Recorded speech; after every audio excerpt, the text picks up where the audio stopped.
Kita dalam kitab Keluaran pasal yang ke-13.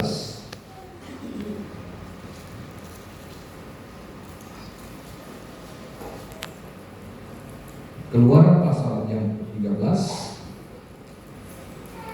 ayat 17 sampai 22. Satu perikop saya akan bacakan bagi Bapak Ibu sekalian. Keluaran pasal 13 ayat 17 sampai 22, begini firman Tuhan.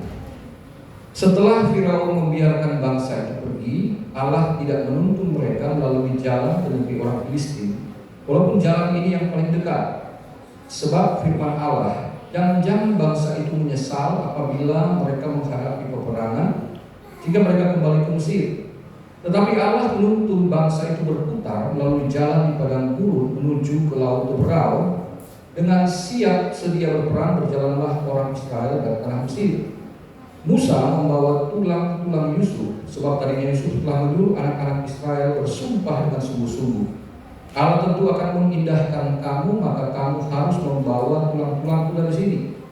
Demikianlah mereka berangkat dari Sukot dan berkemah di Etam di tepi padang gurun. Tuhan berjalan di depan mereka pada siang hari dalam tiang awan untuk menuntun mereka di jalan, dan pada waktu malam dalam tiang api untuk menerangi mereka, sehingga mereka dapat berjalan siang dan malam dengan tidak beralih. Tiang awan itu tetap ada pada siang hari, dan tiang api pada waktu malam di depan bangsa itu. Puji Tuhan. Bapak Saudara kasih Tuhan, hari ini saya untuk ibadah pertama ini saya beri tema melewati jalan yang sulit. Ya, tema-temanya nggak enak. Melewati jalan yang sulit. Kok terdengar seperti nggak asing gitu ya? Kalau bisa dipersulit, kenapa dipermudah? Tapi Tuhan kita bukan Tuhan seperti para birokrat yang suka membuat sulit sesuatu yang harusnya dipermudah. Karena tentu kita harus tahu alasannya. Ya. Pada waktu itu Israel baru keluar dari tanah Mesir. Ya, kita bisa slide berikutnya. Mengapa harus melewati jalan yang sulit? Ya, kenapa tema itu begitu kan? Nah, karena Israel ini baru dibebaskan Allah dari Mesir. Bapak Ibu, pembebasan Israel dari Mesir itu berbeda dengan pembebasan Israel atau Yehuda pada waktu di Babel. Bedanya di mana? Di Babel, pembebasan Israel atau Yehuda itu karena dosa mereka. Karena dosa, maka mereka dihukum 70 tahun, lalu dibebaskan Allah. Tapi di Mesir, itu bukan karena dosa. Israel ada di Mesir karena itu merupakan penggenapan janji Allah kepada Abraham nenek moyang mereka dalam Kejadian pasal 15. Dalam perjanjian Obor ini disertakan tentang keberadaan Israel sebagai satu bangsa. Itu kan Abraham secara pribadi, Ishaknya aja belum ada. Tapi Tuhan telah menubuatkan bahwa keturunan Abraham nanti akan menderita sebagai budak di Mesir selama 400 tahun. Dan itu terjadi. Maka pembebasan Israel dari Mesir oleh tangan Tuhan yang kuat bukan karena dosa mereka, tapi karena waktu Tuhan sudah tergenapi. Oke? Dosa Israel justru terjadi di saat mereka telah dibebaskan dari Mesir. Dosa Israel justru di tengah perjalanan menuju tanah perjanjian, bukan waktu di Mesir. Oke. Nah, jadi Israel harus melewati padang gurun, dikatakan, yang penuh tantangan dan bahaya. Jadi sebelum menuju tanah Kanaan, Israel harus dididik Allah sebelum mencapai apa yang telah Allah tetapkan. Nah, kita harus mengerti bahwa Tuhan punya tujuan. Kenapa harus lewat padang gurun sesuai dengan pembacaan tadi? Ya, saya tidak akan bacakan lagi ayat-ayat satu persatu karena sudah kita baca, karena waktunya. Jadi saya harus cepat. Kita harus lihat tujuan Allah. Ada 7. Yang pertama, Israel belajar dalam tuntunan Allah. Yang kedua, Israel tidak mengambil jalan pintas. Yang ketiga, Israel memiliki mental baja. Itu tujuan Allah ya. Yang keempat, Israel siap menghadapi peperangan. Yang kelima, Israel mengarahkan pandangannya ke depan. Yang keenam, Israel tidak mengharapkan zona nyaman. Yang ketujuh, Israel bergantung kepada Allah. Ini akan saya bahas satu persatu, ya, secara cepat. Israel, itulah kita pada hari ini yang dapat belajar dari apa yang terjadi. Nah, kita melihat saya menyebut dari poin yang pertama. Tujuan Allah membawa Israel harus melewati padang gurun. Yang pertama, Israel belajar dalam tuntunan Allah. Kata menuntun dari teks Ibrani Naham yang artinya memimpin. Saya lebih suka memakai ini. Mengapa? Karena pada waktu Israel ada di Mesir, pemimpin mereka adalah Firaun, raja Mesir, raja yang paling berkuasa di dunia saat itu. Karena Israel, Mesir pada saat itu yang negara superpower. Amerika Serikat sekarang ini, gitu kira-kira. Nah, pemimpin mereka waktu di Mesir adalah Firaun. Sebuah ketetapan, hukum, peraturan-peraturan dari Firaun itulah yang harus dilakukan oleh orang Israel. Tetapi ketika mereka sudah keluar dari Mesir, maka mereka sekarang berada di bawah kepemimpinan Tuhan Allah itu sendiri. Itu berarti mereka akan dipimpin oleh Allah menurut hukum dan ketetapan peraturan dari Allah, yang nantinya di pasal 20 itu dimulai dengan adanya 10 firman Allah. Dari 10 firman Allah itu kemudian ya diperluas lagi, yang sampai pada akhirnya dikenal dengan hukum Musa atau hukum Taurat, yang kemudian di zaman Yesus kita tahu itu yang disebut 613 mitzvot. Dari 10 hukum dikembangkan jadi begitu banyak. Jadi pada saat Israel ada di padang gurun, mereka sedang dipimpin oleh Allah. Jadi sedang beralih kepemimpinan. Yang tadinya hidup di bawah kekuasaan raja dunia, sekarang mereka akan dipimpin oleh penguasa yang lebih tinggi lagi, yaitu Tuhan Allah sendiri. Yang polanya tentu beda, maksud tujuannya beda. Kepemimpinan Allah itu yang akan membuat akhirnya Israel memiliki pengiringan akan Tuhan itu dengan kerelaan. Kesetiaan Israel kepada pimpinan Allah akan memurnikan sikap hati dan perilaku mereka.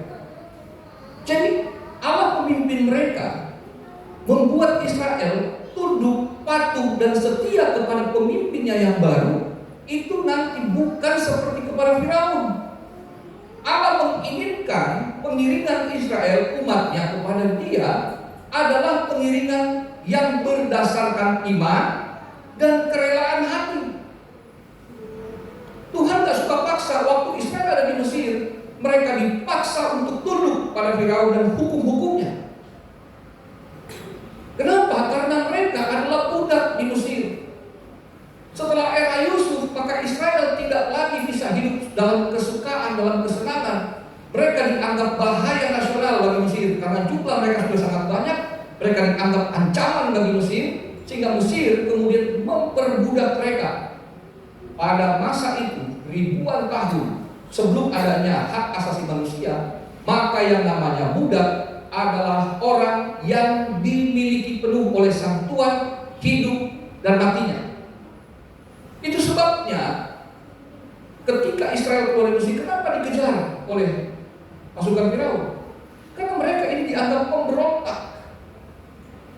Budak pada zaman itu jika berusaha pergi dari tuannya, maka itu dianggap pelanggaran berat, hukumannya mati. Tapi Israel harus keluar dari sana untuk mengingat tempat mereka bukan di sana. Mereka dipimpin oleh Allah untuk belajar kembali. Kesetiaannya sedang dialihkan dari kepada raja dunia sekarang kepada raja surga yang lebih tinggi. Dan itu gak mudah. Bagi kita orang Kristen, Tuhan memimpin kita keluar dari kehidupan lama untuk mengubahkan kita seperti yang Dia inginkan itu nggak mudah. Banyak orang Kristen yang setia karena bersyarat, kesetiaannya karena ada embel-embelnya. Tetapi Tuhan ingin kita taat dan setia kepadanya bukan karena terpaksa, apalagi takut dihukum. Roma 8 ayat 1 mengatakan di dalam Kristus tidak ada lagi penghukuman. Karena apa? Di ayat yang ke-14 dalam Roma 8 itu, semua orang yang dipimpin Roh Allah adalah anak-anak Allah. Beda. Jadi ketika kita dipimpin Roh Allah, maka kita harus ingat status kita bukan budak. Kita anak-anak Allah. Yang dipimpin, kata dipimpin di situ, ya, dari teks Yunaninya itu sama dengan Matius pasal 4 ketika Tuhan Yesus selesai dibaptis, Dia dipenuhi Roh Kudus. Alkitab mengatakan apa? Yesus dipimpin oleh Roh Kudus kemana? Kepada guru. Ngapain? Untuk dicobai iblis. Tuhan memimpin kita, itu bahasa, itu kata yang sama loh. Yesus dipimpin Roh Allah kepada guru. Roh Allah memimpin kita dalam status sebagai anak Allah. Yesus anak Allah dipimpin kepada guru. Jadi mustahil orang Kristen terhindar dari proses pada guru. Suka gak suka harus terima. Karena disitulah dikatakan tadi kita akan dimurnikan sikap hati dan perilaku kita. Akhirnya keserupaan itu dengan Kristus yang akan menjadi hasil akhir. Kalau sedikit sepuluh kan, kita akan terus-terus dipimpin supaya apa? Kita terus diubahkan sampai menjadi serupa dengan Sang Khalik. Itu goalnya. Israel dipimpin Roh Allah, dipimpin oleh Allah sendiri di padang gurun, supaya mereka menceritakan tentang Allah, dan akhirnya bukan cuma cerita, mereka mencitrakan Allah itu sendiri. Itu keserupaan. Kita gambar Allah, kita kata. Jadi tujuan Tuhan kenapa memproses kita dalam kesulitan, supaya kita betul-betul yang muncul dari kita itu bagaikan emas yang murni, dikatakan tidak ada sesuatu lagi yang tampak keduniawiannya, tapi keilahiannya yang muncul. Next, yang kedua, tujuan apa?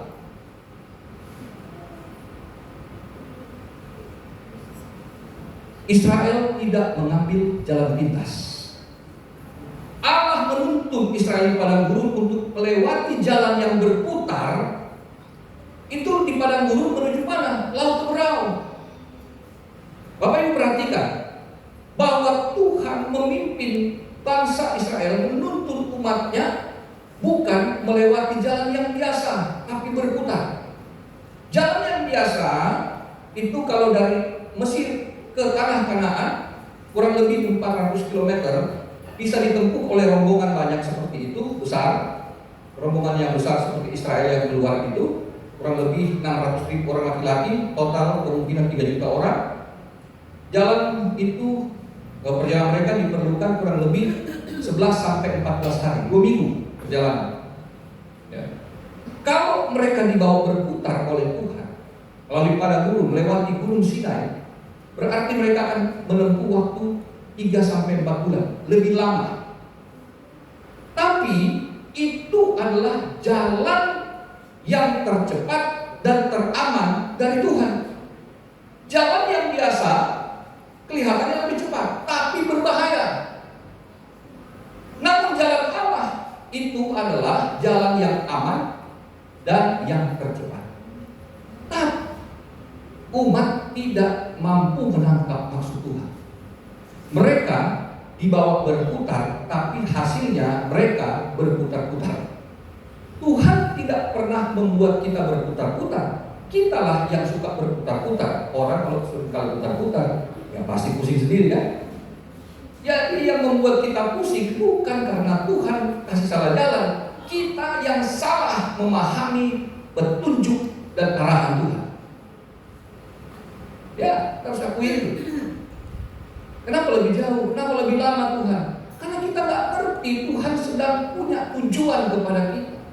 Tuhan nggak ingin kita senantiasa belajar dari orang dunia yang suka ambil jalan pintas untuk mencapai tujuan. Kenapa? Karena orang yang suka ambil jalan pintas, dia akan masuk dalam bahaya.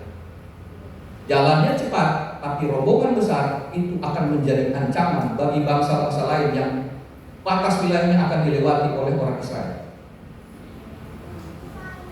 Ini yang Tuhan hindarkan mereka. Tuhan tahu mereka ada dalam bahaya kalau lewat jalan yang biasa. Seringkali kita lebih suka lewat jalan bahaya tanpa Tuhan di sini. Mendingan kata Daud, sekalipun aku melewati lembah kelaman, aku tidak takut bahaya sebab Tuhan beserta. Tapi kan kita kebanyakan lebih suka lewat jalan bahaya yang tidak ada Tuhan. Kalau jalan itu kelihatan ada bahaya, tapi karena Tuhan yang suruh, berarti Tuhannya ada di situ. Yang lebih berbahaya jika kita pilih jalan yang bukan Tuhan tetapkan, itu justru yang benar-benar akan membahayakan kita, mencelakakan kita. Berapa banyak orang yang ingin cepat kaya, akhirnya dia korupsi, dipermalukan masuk penjara. Dan juga yang ingin jalan pintas ketika punya masalah, masih mending pinjol, ikut judi online. Ya kalau pinjol, ya paling dipermalukan lah, nggak bayar dipermalukan lah di media sosial. Tapi kalau judi online itu nggak akan pernah membuat orang jadi kaya, jadi miskin, pasti. Tapi kan banyak orang yang lebih memilih jalan-jalan pintas seperti ini. Daripada menunggu Tuhan dalam doa, mendingan saya pinjam online. Karena pinjam online melakukan kredit dia, kami mau tiap hari dia datang. Pinjamnya sekarang, besok udah ditagih. Gimana waktunya kita membalikin? Kita lebih suka ngambil jalan pintas daripada menunggu Tuhan untuk menuntun di jalannya yang aman. Padang gurun itu adalah gambaran kesusahan hidup.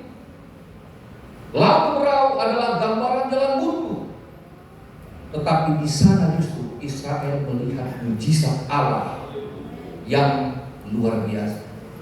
Kadang-kadang makanya kita menghindar jalan-jalan seperti ini karena kita berpikir Tuhan tidak tahu, Tuhan tidak mengerti. Padahal kan Tuhan yang suruh. Berarti dia tahu yang terbaik bagi umatnya. Kita mau jalan sendiri, tapi kemudian berkata, Pak Pendeta doakan saya, kiranya Tuhan buat mujizat. Lah persoalannya yang bikin, minta Tuhan buat mujizat, mana bisa? Ya, aduh Pak Pendeta, aduh saya sudah selingkuh, hamil pula tuh perempuan. Tolong Pak, supaya kiranya istri saya tidak tahu. Ya bagaimana bisa tahu? Yang celakanya udah punya anak 4 di luar, gila saya bilang. Jadi seperti itu. Ketika sudah istrinya tahu, mereka hidup besar, datang bantu saya dalam doa. Bukan berdoa, tahu tanggung akibat. Udah jelas, punya istri, anak 2, dengan selingkuh malah punya anak 4, lebih gila nih. Terus kita doa, saya bilang bertobat kau, terima akibat. Jangan sampai seperti ini. Kita berbuat dosa, tapi kemudian berharap Tuhan bikin mujizat, gak bakalan. Tapi kalau kita di dalam tuntunan Tuhan, mengikuti arahan Tuhan, meskipun kelihatannya sulit, meskipun kelihatannya susah, meskipun kita kelihatannya buntu, tapi ketika kita berserah penuh, karena kita tahu Allah di situ, mujizat akan terjadi. Haleluya. Ya, saya hamba Tuhan, apalagi yang senior sudah lebih banyak melihat kenyataan-kenyataan campur tangan Tuhan ini. Next, yang 3. Tujuan Allah membawa saya kepada Lut adalah supaya apa? Israel memiliki mental baja. Allah harus mengubah mentalitas mereka dulu. Mental yang mana? Mental budaknya diubah. Mereka harus ingat, mereka anak Allah, mereka anak Tuhan. Dalam Keluaran pasal 4, sebelum Israel keluar dari Mesir, Allah suruh kepada Musa, katakan kepada Firaun, bebaskan Israel karena mereka anakku, anakku yang suruh. Ini yang harus disadari oleh umat. Mereka anak. Dalam Perjanjian Baru, kita punya status ganda yang hebat. Di dalam Kristus, saudara dan saya, dalam Roma pasal 6, kita yang telah dimerdekakan dari dosa, bukan lagi hamba dosa, tapi hamba Allah. Status yang berikutnya, dalam Roma pasal 8, ayat yang ke-14 tadi yang saya sampaikan, kita adalah anak Allah.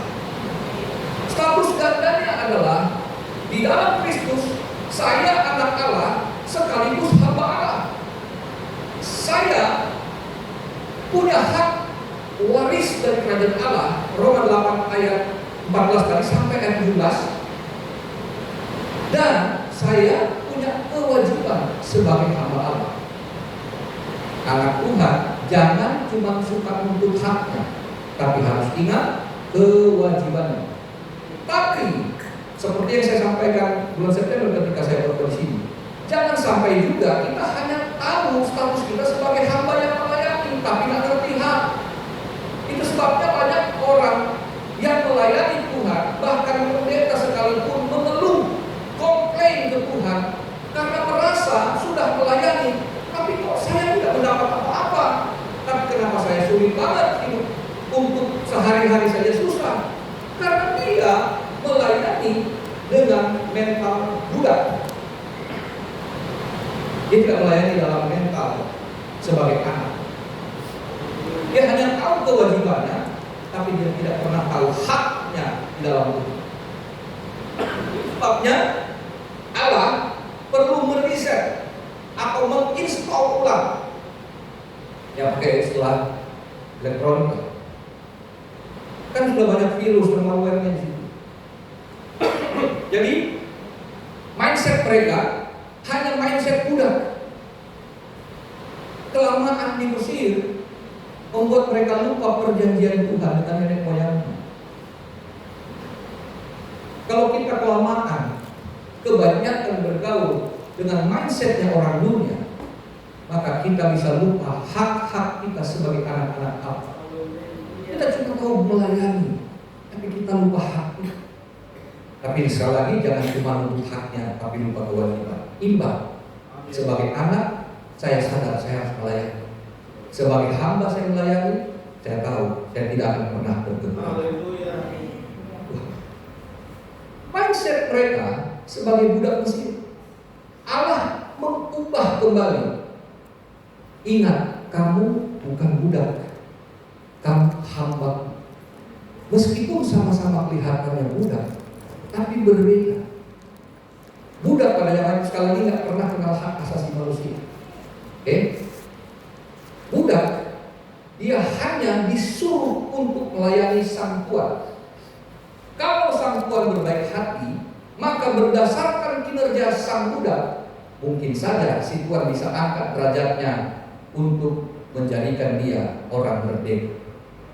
Tapi di dalam Kristus, di dalam Tuhan yang kita kenal dari firman Tuhan, dari kitab suci kita, bahwa kita dinilai Allah bukan berdasarkan kinerja baru dibebaskan. Kita telah dimerdekakan, maka kita diberikan tugas pelayanan. Bukan karena kita melayani lalu dibebaskan. Ingat, budak Mesir atau budak Romawi pada zaman Yesus kerja dulu, berprestasi dulu, jadi gladiator yang punya prestasi, baru sang tuan akan mempertimbangkan untuk pembebasannya. Tapi kita umat Kristen, Allah tidak memperhitungkan kinerja, tapi berdasarkan apa? Kasih karunia. Karena kasih karunia dia membebaskan, baru kita dikasih kerjaan. Jadi bukan karena berbasis kerja, tetapi berbasis kasih. Kita kita pun melayani, kita pun bekerja di mana kita ditempatkan. Kita tahu kita bukan bekerja hanya bagi bos kita, tapi kita tahu kita sedang melayani Allah dimanapun kita berada. Maka hasilnya bukan berbasis kinerja, sekali lagi, tapi berdasarkan penilaian Allah sendiri, apa yang patut bagi. Makanya ada istilah budak korporat. Banyak anak muda yang stres, frustrasi bekerja karena mereka berpikir pekerjaan itu adalah dari dulu. Mereka lupa mereka bekerja itu dalam rangka melayani Tuhan. Banyak orang akhirnya seperti budak korporat yang frustasi karena mereka menilai pemeliharaan Allah berdasarkan kinerja, berdasarkan jumlah gaji. Itu bikin frustasi. Itu mental budak. Itulah yang dialami Israel ketika mereka berada di Mesir. Para mandor Mesir memberatkan pekerjaan mereka dari hari ke hari, yang membuat mereka teriak-teriak. Dan di padang gurun Tuhan sedang menginstal ulang, meriset lagi. Kamu tidak lagi di Mesir, nak. Kamu sekarang di jalan. Kamu bukan lagi budak, kamu hamba. Kalau pendeta Pantekosta melayani berdasarkan gaji, saya rasa Om Lewi dan Tante tidak akan pernah melihat gereja seperti ini. Belum ada jemaat yang sebanyak ini, belum jadi di gereja, udah lama pensiun nih. Tidak. Kalau kita melihat berdasarkan penghasilan, saya punya saksian dan jemaat yang kami layani. ART atau zaman dulu bilang pembantu rumah tangga, itu kan salah satu pekerjaan yang paling rendah gaji. Saya melayani jemaat ini, tahun ini sudah tahun yang ke-22. Tadinya mindsetnya adalah mindset Mesir, ngeluh terus, aduh, Lur, ini begini, aduh, saya belum digaji, aduh, gajinya kurang. Lalu saya ajar berdasarkan firman Tuhan. Mindsetnya dirubah. Mindsetnya jadi mindset kerajaan Allah. Dan akhirnya hidupnya berubah. Dari tadinya mengeluh, hanya dia bisa bersuka cita. Dan bahkan dia bersaksi, Lur, meskipun perusahaan belum menggaji kami, tapi belum percaya enggak, karyawan-karyawan itu bisa saya bantu. Dari mana, Bu? Gak tahu, Bu, pokoknya ada berkat. Sampai hari ini orang kalau ketemu dia nggak percaya kalau dia itu ART. Kenapa? Rambutnya pirang kayak bule. Nomor 2, kacamatanya harga 2 juta lebih. Jaket yang dia pakai mereknya Levi's hampir 1 juta. Gajinya berapa, Bu? Ya berlian dan berpuluhan. Oh iya segitulah. Nggak masuk akal. Tapi dia bilang, nggak tahu lah berkat Tuhan luar biasa. Anak-anaknya bisa disekolahkan. Mereka akhirnya menjadi hamba-hamba Tuhan juga, jadi pelayan-pelayan Tuhan, bekerja dan dipromosikan oleh Tuhan luar biasa. Karena mindsetnya diubah. Kalau saya melayani berdasarkan kinerja, lalu Tuhan akan menghargai saya, ya nggak bakalan juga saya akan hidup berkecukupan karena jemaat yang saya layani nggak banyak, kolektanya nggak banyak, apalagi perpuluhannya. Kalau saya melihat nilai, nggak hidup saya.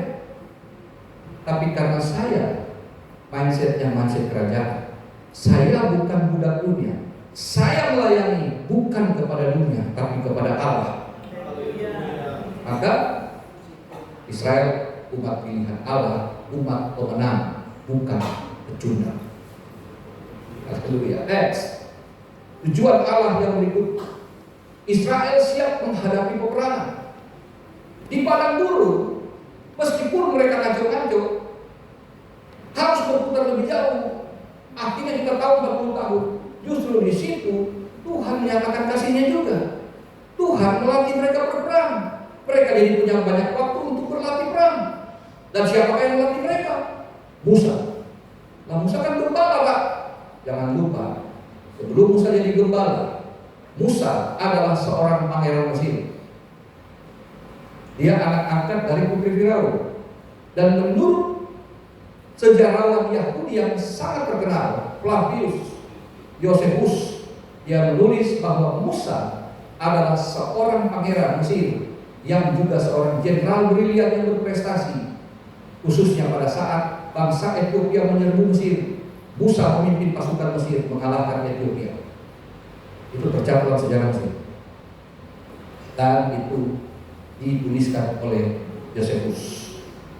Menurut Kisah Rasul pasal 7:22, Musa dididik dalam budaya Mesir, dalam ilmu pengetahuan Mesir. Jadi Musa dikatakan sana, ia berkuasa dengan perkataan dan perbuatan. Artinya apa?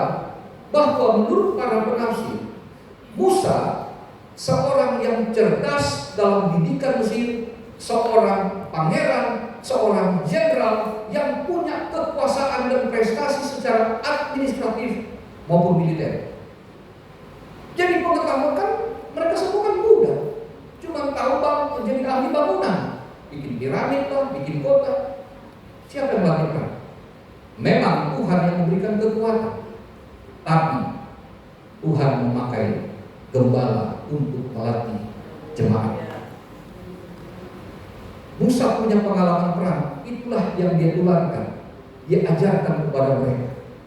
Jadi Bapak dan Saudara sekalian Tuhan, dalam jemaat lokal, Tuhan memberikan Roh Kudus kepada kita talenta masing-masing yang berbeda-beda, tetapi pelatihnya adalah gembala. Gembala yang melatih saudara dengan firman Allah siang dan malam, dalam pelajaran-pelajaran yang berseri, yang sangat sistematis. Gunanya supaya iman jemaat bertumbuh, pengenalan akan Allah yang benar, dapat memahami kuasa dan kasih Allah, sehingga jemaat dapat bertempur di areanya masing-masing, dalam pergumulannya masing-masing. Gembala adalah orang yang telah mengalami juga banyak peperangan. Tentu dia dapat melatih jemaat bagaimana dapat bertahan di tengah-tengah masa yang paling sulit dengan iman percaya kepada Tuhan. Karena gak gampang untuk kita percaya pada Tuhan di saat yang sulit. Banyak orang Kristen kok yang tahu firman Tuhan, percaya firman Tuhan, tapi tidak bisa mempraktikkan. Mazmur Daud itu dikatakan, Mazmur 1 itu, orang yang merenungkan Taurat Tuhan siang dan malam, dia akan berbuah. Gak kenal musim. Musim kering sekalipun dia akan tetap menghasilkan buah. Tapi merenungkan di situ dalam pemahaman orang Israel itu berarti memikirkan dan melakukan. Banyak orang cuma sampai merenung, ya bagus Tuhan. Yang melakukan dong, tak bisa Tuhan. Haleluya. Next, video berikutnya. Israel mengarahkan pandangannya ke depan. Fokus pada Kanaan, tanah yang berlimpah susu dan madunya. Tuhan mengingatkan kembali kan, kamu anak Allah, tempatmu bukan di Mesir, tapi di Kanaan. Di Mesir kamu budak, di Kanaan kamu raja. Di bumi kita orang-orang yang menderita, tapi di sorga kata firman Allah dalam Wahyu pasal 22 itu, kamu akan memerintah bersama dengan Kristus sebagai raja-raja di Yerusalem yang baru. Jadi ketika kita fokus kepada yang kekal, yang dari Allah, maka sesungguhnya kenangan akan Mesir sebagaimana Israel diajar Tuhan supaya kamu melupakan Mesir dan melihat Kanaan. Demikianlah kita mengalami. Bapak Ibu Saudara dalam Tuhan, lebih mudah mengeluarkan Israel dari tanah Mesir daripada mengeluarkan Mesir dari hati dan pikiran Israel. Bagi saya sebagai gembala, lebih mudah membawa anak jalanan yang nakal untuk datang beribadah di gereja daripada menahan dia untuk kembali ke jalanan. Ya. Saya pernah bersaksi, saya terikat narkotika 6 tahun.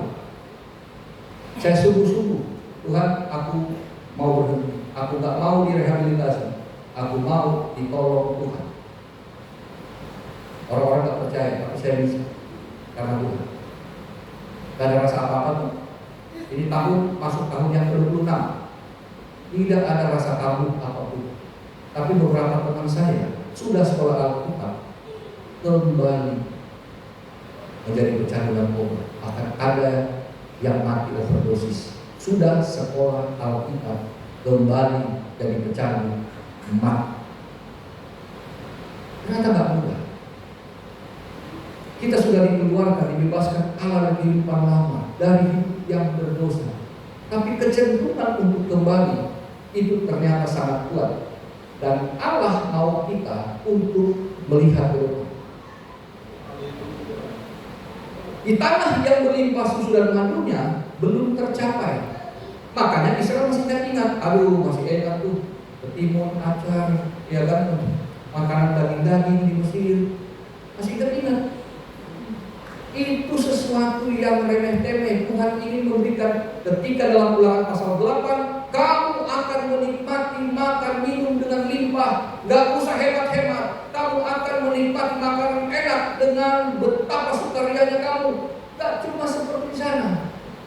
Waktu saya sekolah Alkitab, makan daging ayam sebulan sekali itu adalah hari sukacita. Setiap hari makanannya. Waktu saya di Palembang, istri saya juga junior saya di sekolah kita Palembang. Setiap hari makanannya nggak ada yang enak. Saya biasa di Jakarta makan enak-enak, sampai di sekolah kita, waduh, ikan asinnya kalau saya boleh ikan asin, tapi di sana sumpah Bapak Ibu nggak akan pernah mau. Dan memang nggak pernah dijual di Jakarta, nggak ada tuh Pak. Di sana ada ikan asin yang warnanya hitam dan aneh rasanya, ada di sana. Sayur yang batangnya pas makan, tulangnya masih nempel di situ. Serius. Hari Kamis saya ingat banget, hari Kamis sarapan pagi itu pasti bubur kacang hijau plus nasi. Pernah makan bubur hijau pakai nasi? Kalau ketan itu enak ya, nasi putih dan rasanya nggak enak. Beneran, si enak bubur barulah, itu betul-betul nggak enak. Tapi ketika kami makan daging ayam, kalau bujur ada celeng sebulan sekali. Kalau bujur itu sedikit-sedikit.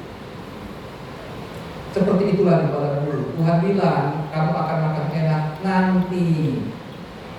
Setelah tamat sekolah Alkitab, prakteknya pendetanya orang Nado, maka kembali saya makan segalanya. Orang Nado kan nggak dalam Batak itu nggak ada pantangan, semua hal. Tapi nanti dengan Tuhan. Kadang-kadang kita nggak sabar, tapi kita harus ingat bahwa perjalanan itu adalah tuntunan Tuhan. Kita harus senantiasa bersyukur. Lanjut, pikirannya harus ke depan. Jangan ingat masa lalu. Spion dibuat untuk melihat sekilas, tapi tetap harus lihat ke depan yang menjadi ini. Yang keenam, Israel tidak menghadapkan zona nyaman. Rombongan Israel yang besar, sekali lagi saya katakan tadi, menjadi ancaman bagi bangsa lain. Maka latihan perang yang Tuhan adakan melalui Musa itu akan membuat Israel waspada. Karena memang akhirnya mereka berperang dengan bangsa-bangsa di mana mereka lewat. Tuhan mengajarkan melalui gembala kepada jemaat bagaimana harus berpengetahuan yang benar akan firman Tuhan supaya kita memiliki kewaspadaan, kita memiliki kepekaan mana yang benar, mana yang salah. Pengajaran-pengajaran yang salah begitu banyak di media sosial, tapi kalau kita telah bertumbuh di dalam gereja lokal ini, maka kita pasti tahu membedakan mana pengajaran yang salah. Kita ketika sudah dididik oleh Tuhan untuk membedakan mana berkat, mana kutuk, maka kita tahu ketika kita akan digiring kepada kutuk. Karena kita punya kewaspadaan, kita tahu. Dan ketika kita masuk dalam medan peperangan, kita tahu mempergunakan segenap senjata Allah yang telah diajarkan oleh gembala siang dan malam. Haleluya. Next, yang terakhir, poin yang ketujuh. Israel bergantung penuh pada Allah. Kebutuhan hidup dan perlindungan semuanya tersedia secara ajaib. Mereka haus, air pun sediakan di padang gurun. Mereka lapar, Tuhan sediakan mana. Tapi Israelnya tidak pernah bersyukur dan mengakui pemeliharaan Tuhan. Tapi kan sebetulnya cukup. Ulangan pasal 8 dikatakan 40 tahun kamu gak pernah lapar.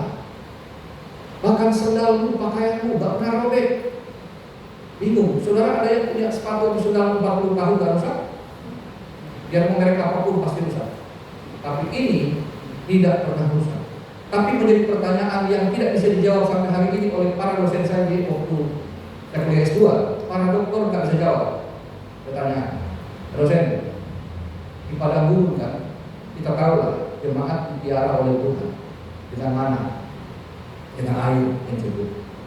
Tapi kan untuk persembahkan korban diperlukan kambing sapi, domba, lembu yang gemuk dan segar, yang terbaik. Oke? Pertanyaannya Pak dosen, domba dan sapi itu makan apa di padang gurun?